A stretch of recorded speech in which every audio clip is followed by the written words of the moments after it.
Mm, Mi nombre es Carlos Sandoval, trabajo en la Universidad de Costa Rica y le doy la bienvenida a el tercer episodio de esto que hemos llamado una serie titulada Preparemos un diseño de investigación. El objetivo de esta serie es colaborar con la formulación de proyectos de tesis, bien sea de grado o de posgrado, y pues también pues invitar a otras personas que están en distintas fases de los estudios universitarios a considerar la posibilidad de ver estos episodios y de juzgar su utilidad. Eh, de manera que muchas gracias de antemano. Sí, como dicen los youtubers, claramente más jóvenes que yo, pueden darle like o compartir o asociarse al canal de YouTube y pues si lo consideraran pertinente, pues pudieran compartir el video o los videos. Este es el tercero, decía, de esta serie y en esta ocasión nos vamos a concentrar en la aproximación teórico-analítica. El primer video fue una panorámica de las distintas etapas del diseño de investigación. El segundo video fue eh, dedicado a la preparación del estado de la cuestión y este tercero se concentra en la aproximación teórico-analítica, usualmente o tradicionalmente conocida como marco teórico. De manera que sobre eso nos vamos a concentrar en este video. Si tuviésemos que recapitular el segundo video, pues tal vez la idea principal es que la revisión de literatura, más que un resumen de lo que se ha publicado en el tema que la persona o las personas han elegido, se trata de discutir la literatura. El paso del resumen a la discusión de la literatura es realmente crucial e importante y para eso decíamos que hay 5 preguntas fundamentales que se pueden responder en eh, en la sección dedicada al estado de la cuestión o de la revisión de literatura. Una pregunta fundamental es cuáles son los aportes principales de la literatura. Una segunda es cuáles son las contribuciones empíricas más sobresalientes. La tercera, cuáles son los vacíos de la literatura. La cuarta, cuáles serían las contribuciones que la investigación que se planea hacer podría aportar al conocimiento sobre un tema. Y la quinta, cuáles son las perspectivas teóricas que emergen desde la revisión de literatura y que nos conecta justamente con esta entrega de hoy, con este tercer video que justamente se titula Aproximación teórico-analítica. Entonces vamos a hacer esa transición entre el apartado de revisión de literatura y vamos a ir poco a poco llegando a la aproximación teórico-analítica. Como decíamos entonces, un resumen del video anterior es cómo pasar de un resumen de la literatura a una discusión de la literatura. Y en el video de hoy podríamos decir que el reto principal es cómo ir de una lista de conceptos a una aproximación literalmente teórico-analítica, es decir, cómo tejer los conceptos y no solo exponerlos, digamos, como en un listado comentado de conceptos. Entonces, en la revisión de literatura pasamos de el resumen de textos a la discusión de la literatura y en la aproximación teórico-analítica pasamos de un listado de conceptos a una, digamos, a una aproximación, a un tejido de conceptos. Deliberadamente yo he evitado utilizar la noción de marco teórico, porque marco teórico pareciera ser como una caja, como un marco literalmente. Y me gusta más esa expresión aproximación, que es no tanto desarrollar o resumir una aproximación teórica, cualquiera que ella sea, y más bien pensar que la teoría es una, digamos, una manera de comprender un fenómeno, ¿verdad? una aproximación o aproximaciones, también podríamos decir, en el sentido de que no hay una sola. Y en su conjunto estos videos, pues procuran aportar a esa construcción, a lo que podríamos llamar metafóricamente la cocina de la investigación. Por eso ustedes ven detrás mío los utensilios que utilizamos acá en mi casa para justamente para cocinar, ¿verdad? La cocina puede ser una metáfora útil para pensar cómo se trabaja la investigación, ¿verdad? Hay que tener ingredientes, hay que tener utensilios, hay que preparar los ingredientes, hay que cocinarlos, la temperatura no puede ser ni muy alta ni muy baja. Es decir, en el arte de la cocina encontramos muchas enseñanzas acerca de cómo hacer investigación y cómo hacer muchas cosas en esta vida, incluidas organizar la vida, valga la redundancia.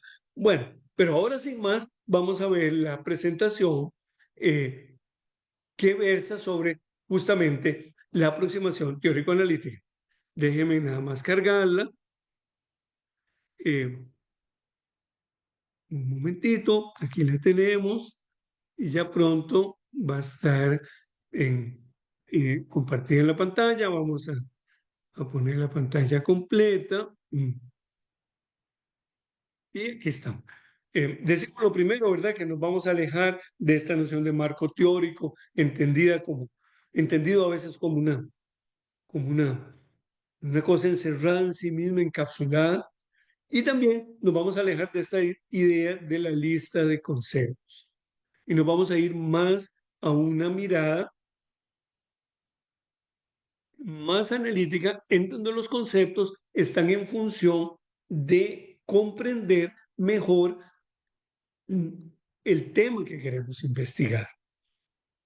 También decir, ¿verdad? Y no está de más reiterarlo, como lo hemos hecho en videos anteriores, que este año 2025 estamos celebrando el 50 aniversario del Sistema de Estudios de Posgrado de la Universidad de Costa Rica, y en este marco, pues esta es una muy puntual y sencilla, modesta contribución a mejorar la calidad de la investigación de posgrado y sin duda también de grado.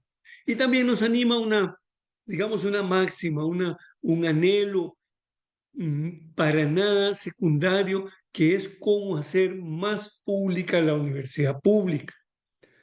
Utilizamos recursos de toda la sociedad costarricense y queremos devolverle a esa sociedad costarricense parte de su inversión.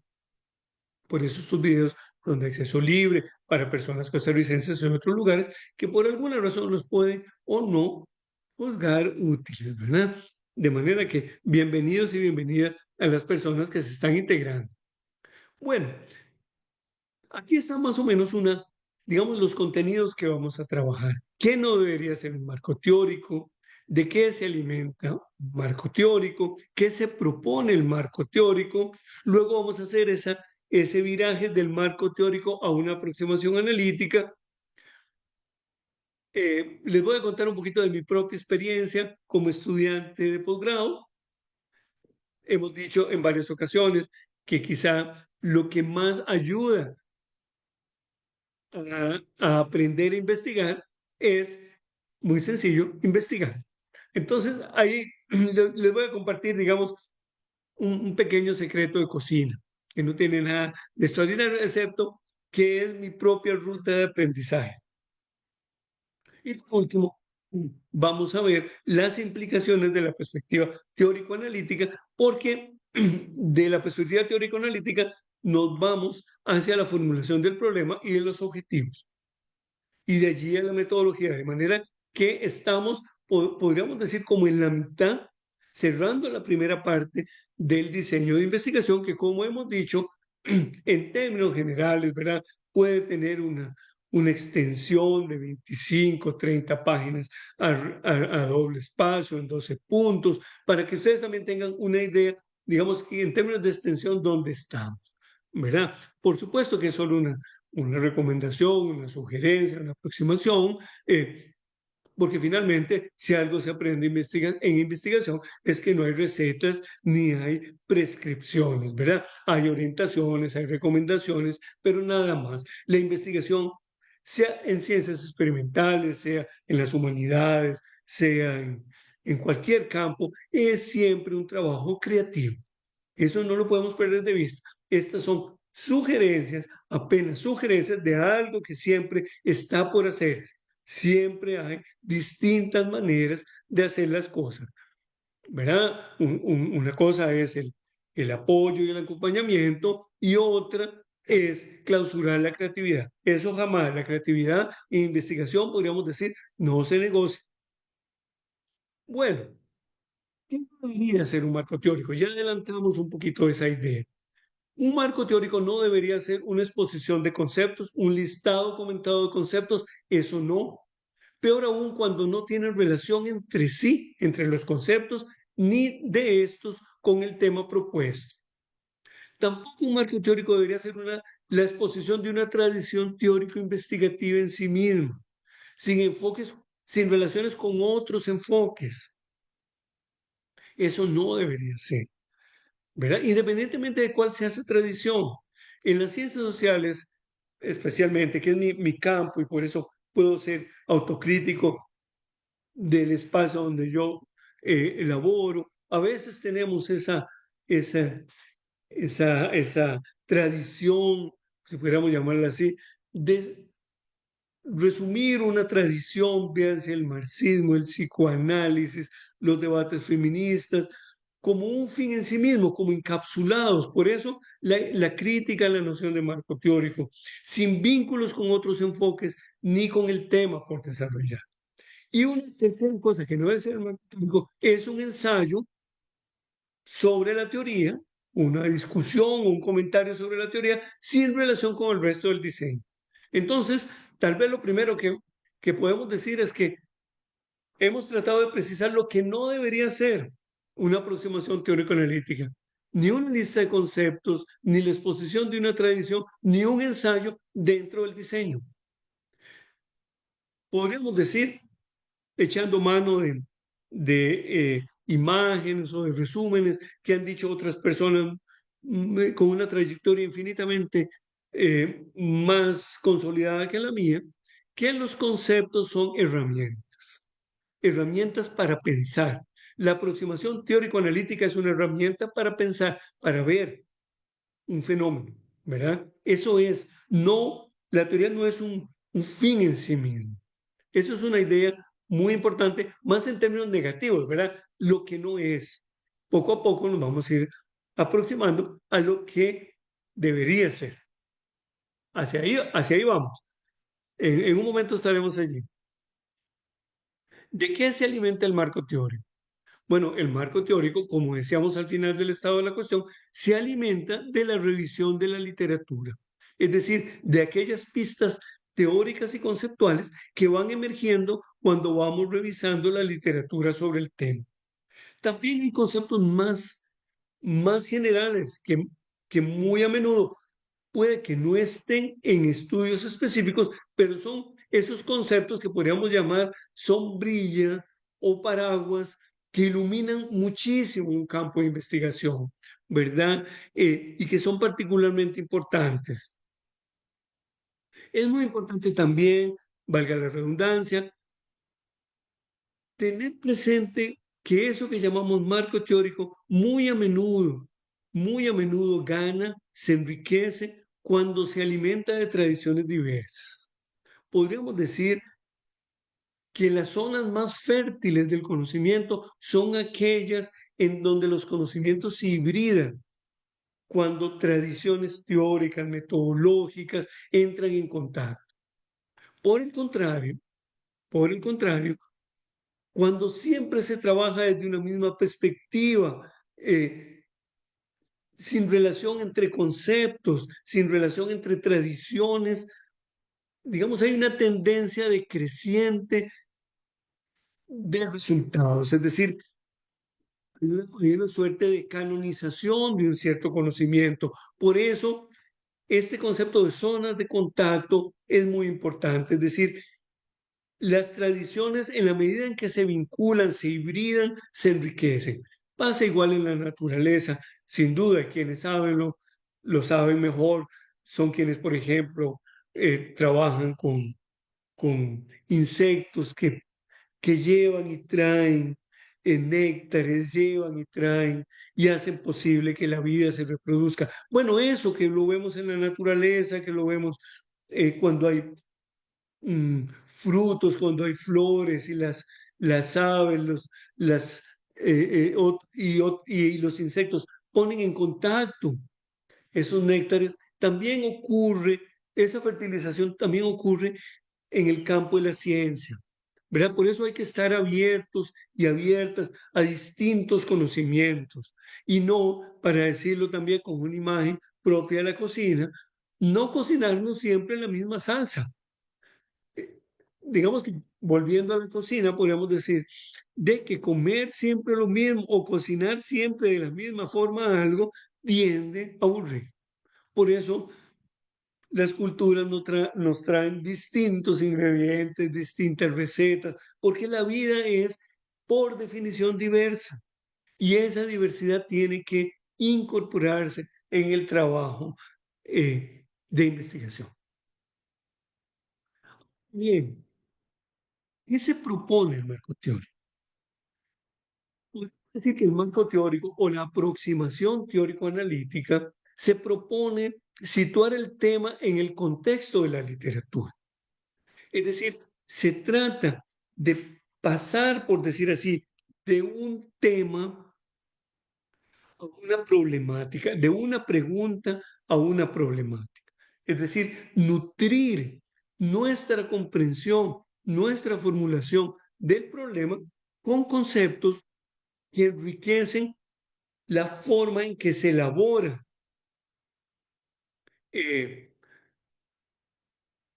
la explicación de un cierto fenómeno. Podríamos decir también, se trata de pasar de una visión, si se quiere, de sentido común a una comprensión más elaborada del tema. Y los ejemplos pueden ser muchos, ¿verdad? Qué sé yo, por ejemplo, también un ejemplo de ciencias sociales, que es el campo que conozco un poquito mejor. En los últimos años ha ocurrido un fenómeno muy interesante. Ha emergido un concepto que era, digamos, un concepto especializado, más propio de los estudios urbanos, que se llama gentrificación.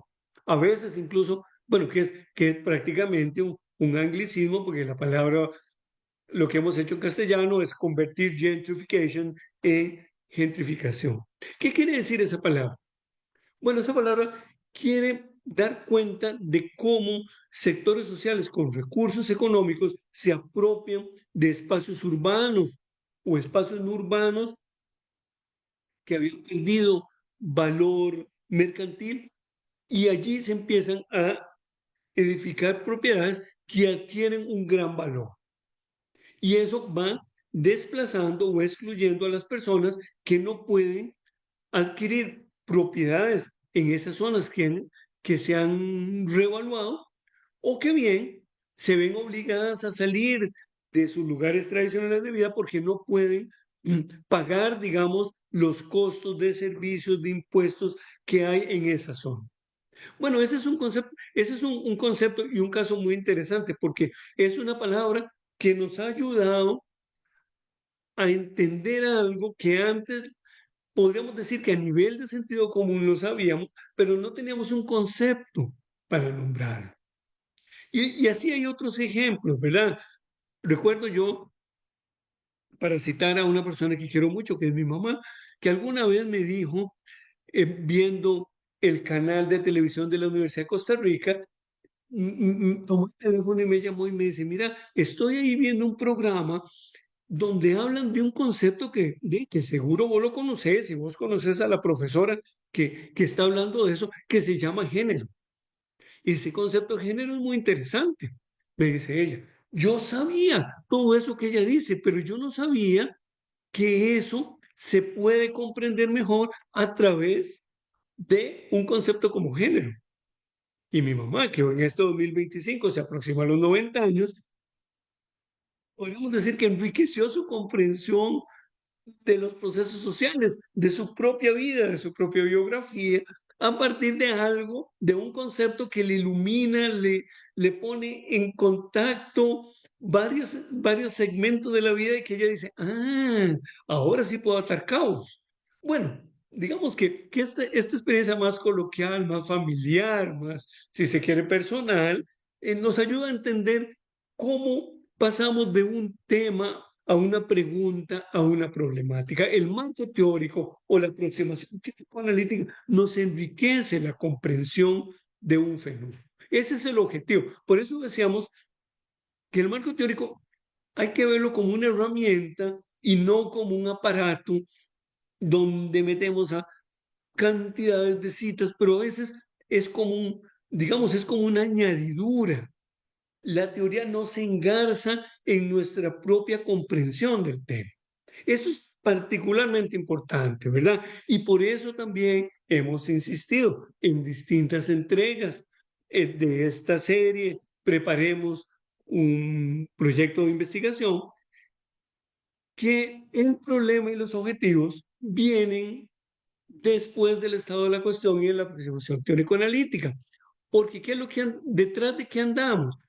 Andamos detrás o nos proponemos, para decirlo de manera más formal, nos proponemos que la revisión de literatura y la aproximación teórico-analítica alimenten la formulación del problema o de la problemática y se materialicen, se expresen, se inscriban en los objetivos. Entonces digamos, hay una lógica de cómo estamos armando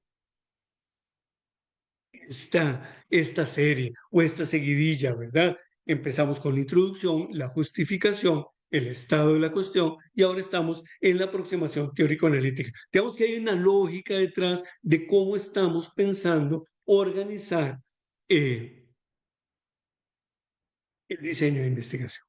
Entonces, bueno, en resumen, lo que se propone el marco teórico o la aproximación teórico-analítica es enriquecer nuestra comprensión inicial de lo que queremos investigar. Es pasar de una pregunta a una problemática. Y citamos dos ejemplos, el ejemplo de gentrificación y el ejemplo de género, como dos grandes categorías que nos enriquecen muchísimo la comprensión de un fenómeno que posiblemente a nivel de sentido común ya lo comprendemos, pero que con estos conceptos, digamos, tenemos una comprensión más enriquecida, por decirlo así, más densa de lo que queremos investigar. Ahora, ¿por qué la insistencia de pasar de un marco teórico a una aproximación analítica? Ustedes podrían decir, pero insiste mucho en eso, pero no explica cuál es la diferencia. Y tienen razón, pero aquí en esta filmina lo vamos a tratar de hacer. La aproximación analítica permite identificar los conceptos principales y, más importante aún, sus relaciones. Es decir, queremos, por si pudiéramos decirlo de esta manera, armar una trama, una telaraña de conceptos, que no puede ser muy grande, porque entonces ustedes dirían, pero hay tantas palabras, hay tantas flechas que más bien me perdí. Nos da vértigo de ver una flecha para acá, un concepto para acá. No, lo que queremos es decantar, sintetizar en esa aproximación analítica cuáles son los conceptos y las relaciones fundamentales para entender un fenómeno, un proceso, eh, un tema de investigación, ¿verdad? Entonces, una manera, y eso es lo que yo he aprendido, no es que tenga que ser así. Si ustedes me preguntan, ¿hay otra manera de hacerlo? Yo les diría, por supuesto que hay una y mil más. Pero la que yo he aprendido y que me parece que en términos prácticos me ha ayudado y por eso se las quisiera comprender, es que la aproximación analítica se puede expresar como un diagrama, como un árbol de conceptos que permite un gran esfuerzo de síntesis para decir, bueno, en resumen, lo que me aporta la literatura y la teoría en mi investigación es esto. Yo voy a tener 4 conceptos centrales y 3, 4, 5, 6 relaciones entre ellas, que es, digamos, como la matriz teórico-analítica con la cual yo voy a trabajar. Y esa matriz teórico-analítica o esa aproximación teórico-analítica se va a materializar en los términos en que yo elaboro el problema y los objetivos. Puede aparecer en el diseño, puede no aparecer.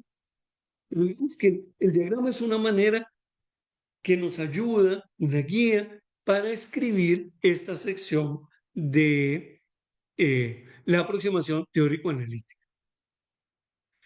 Les voy a enseñar o les voy a compartir un pequeño diagrama que a mí me ayudó cuando yo estaba haciendo mi tesis de doctorado, que como pueden juzgar por las canas, no fue ayer.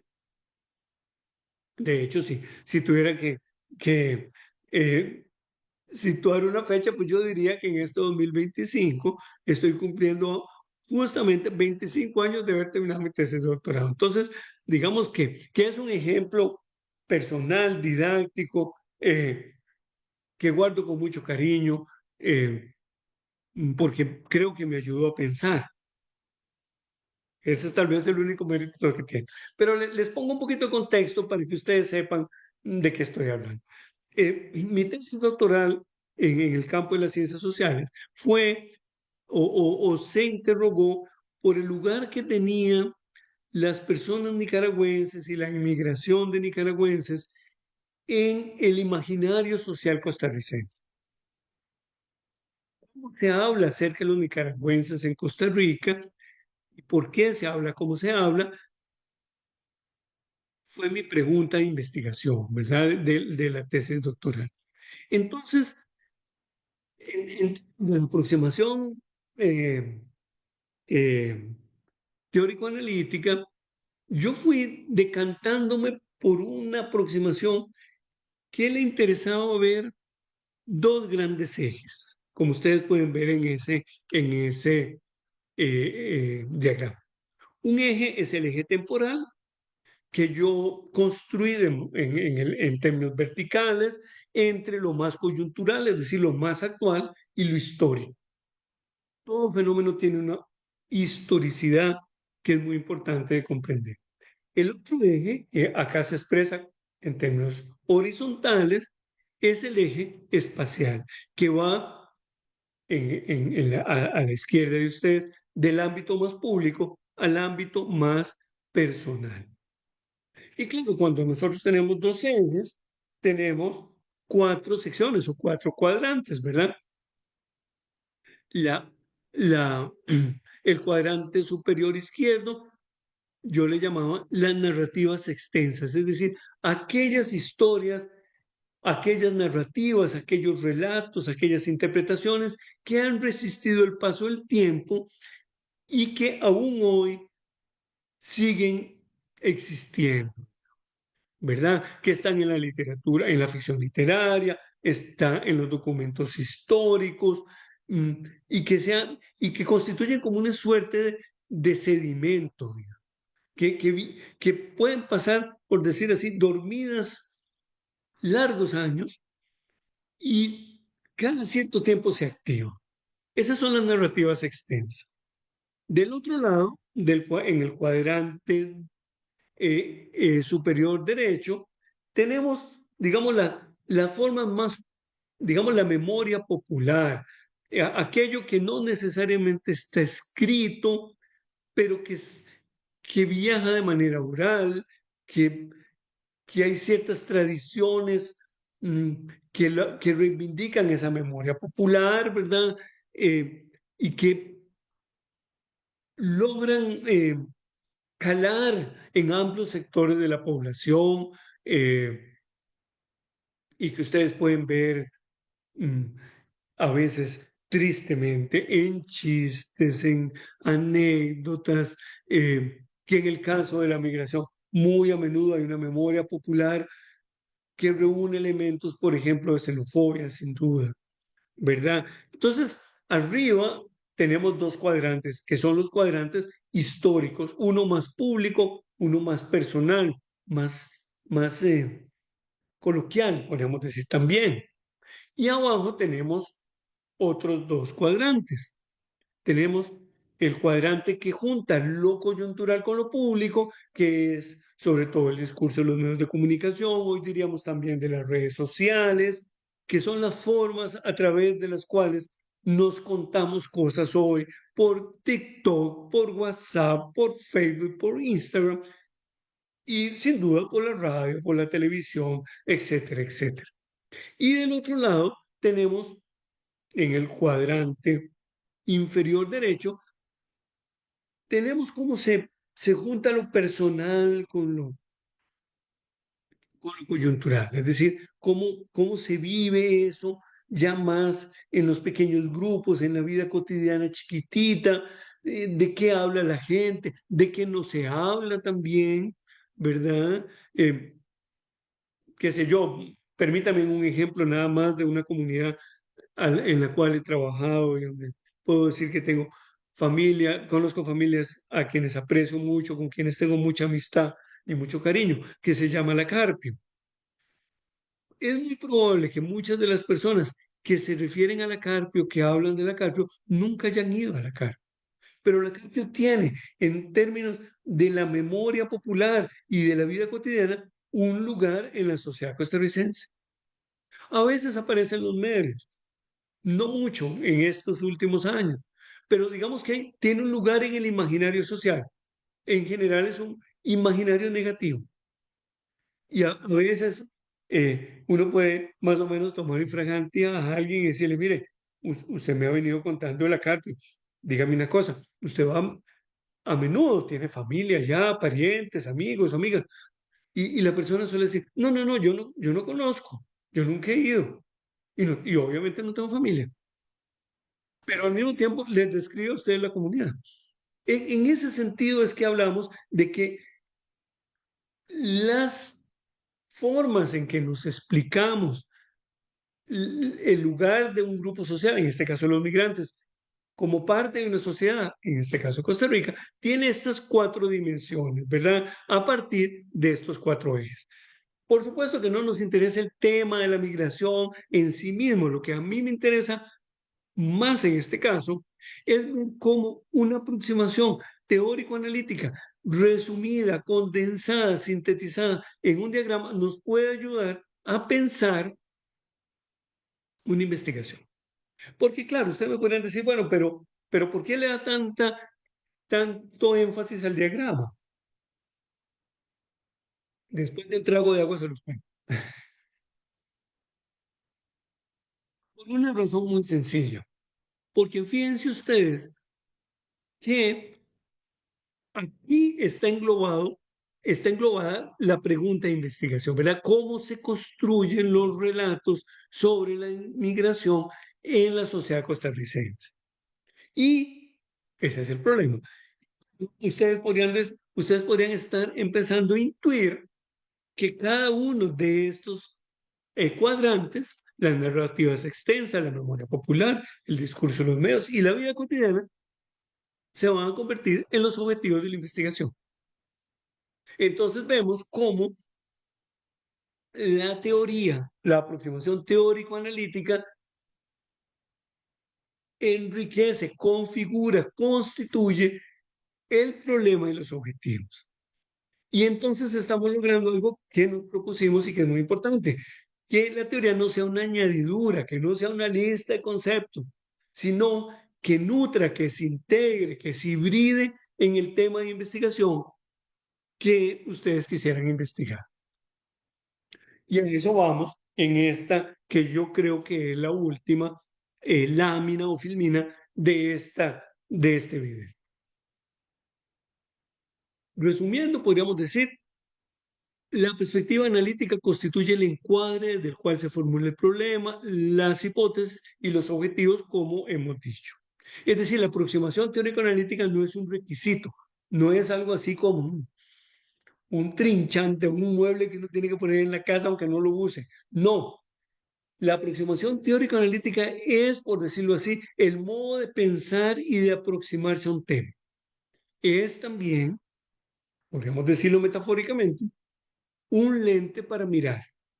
Y siempre un lente, los anteojos, logrará ciertos aspectos, sino otros. Es decir, en la medida en que construimos una perspectiva analítica, pues vamos a priorizar ciertos análisis y no otros análisis. Y eso siempre ocurre en la ciencia. Finalmente, la perspectiva teórico-analítica nos permite acotar en términos de la comprensión del fenómeno qué es lo que queremos enfatizar en nuestra investigación.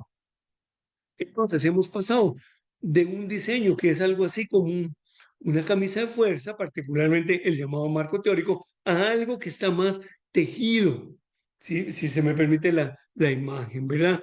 Estamos, podríamos decir, cocinando, como hacemos ahí atrás, que ustedes ven que está la cocina, nuestro plato, que en este caso es un diseño de investigación. Bueno, hasta aquí este video. Espero que les haya resultado de interés. En resumidas cuentas, ¿verdad? Hemos dicho una idea fundamental. Hemos tratado de ir del marco teórico a la aproximación teórico-analítica, y ello quiere decir que hemos dejado atrás la lista de conceptos, la explicación de una tradición teórica, y nos hemos tratado de concentrar en construir un diagrama que engarce, que relacione conceptos entre sí y de estos conceptos con el tema de investigación. De eso se trata la aproximación teórico-analítica. En la siguiente entrega de esta serie, Preparemos un diseño de investigación, nos concentraremos en la formulación del problema y de los objetivos. Esa será nuestra próxima entrega. Por lo pronto, agradecerles su interés, la posibilidad de que se suscriban al canal de YouTube, como dicen las personas llamadas en este siglo XXI youtuber. Podrán imaginarse que yo estoy lejos de ser un youtuber, de manera que estoy aprendiendo, y por sugerencia de mis hijos me dicen, tenés que decir que se suscriban y que le den like al canal de YouTube. Entonces, yo cumplo con las recomendaciones que mis maestros, que son muchachos y muchachas eh, con quien vivo, me han sugerido. Nos vemos entonces en la próxima entrega para hablar del problema y los objetivos. Muchas gracias, que estén muy bien.